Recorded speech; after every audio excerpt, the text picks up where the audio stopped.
Joining me now is Cyndi Edwards and Colin Trethewey. They are Canadians who live in Tampa. They've evacuated their home. Right now, they're in Winter Garden, Florida. Hello to both of you. Good to see you kind of smiling and, more importantly, safe right now. Cyndi, I'm going to start with you. You decided to leave Tampa.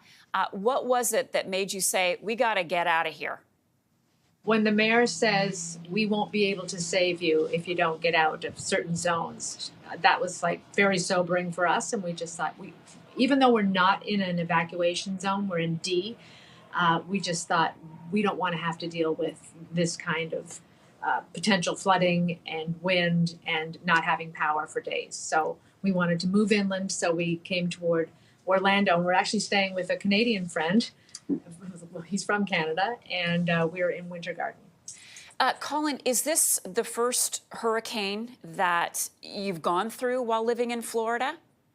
We've had a lot of close calls. We've had a lot of very scary moments. 2 years ago, 2022, when Ian was the bullseye right into Tampa Bay, and it took a turn south and to the east at the last minute and went into Fort Myers and just completely demolished all of the coastline of Fort Myers. And currently that track is identical. And this time it seems to be just a bit north of Tampa Bay. So we really think it's going to hit Tampa Bay hard, because it usually shifts a little bit south at the last minute, from what we're told by these meteorologists who've been in the area for 20, 30 years. They're very concerned about this one. And then storm surge, we own some properties just south in Sarasota, Bradenton, which is about an hour south of Tampa. And that's where the biggest storm surge will come. And we experienced that with Helene.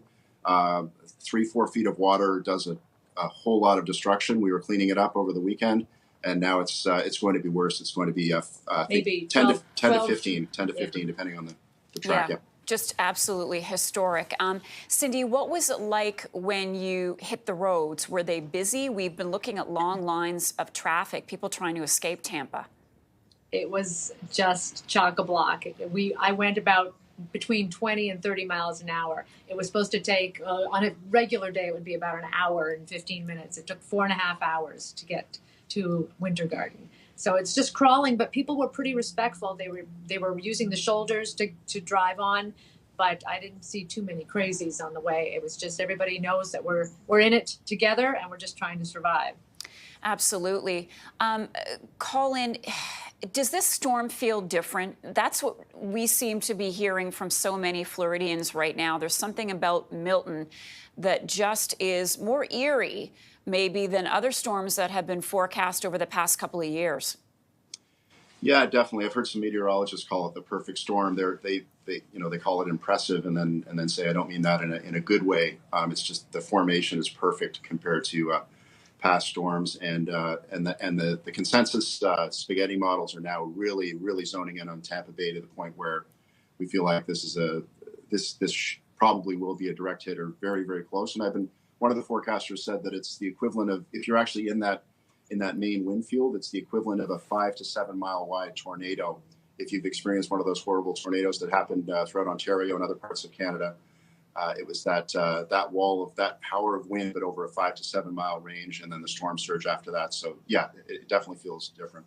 I hope you guys have insurance. I don't want to get too personal, but we don't have flood insurance. It's difficult. Yeah, it's a long story, but it's very hard to get. And a lot of the owners are cash buyers, because insurance companies and mortgage companies don't want to have anything to do with these beach properties. So a lot of the people that own beach rentals in particular are cash buyers, and they self-insure part of the buildings. Yeah.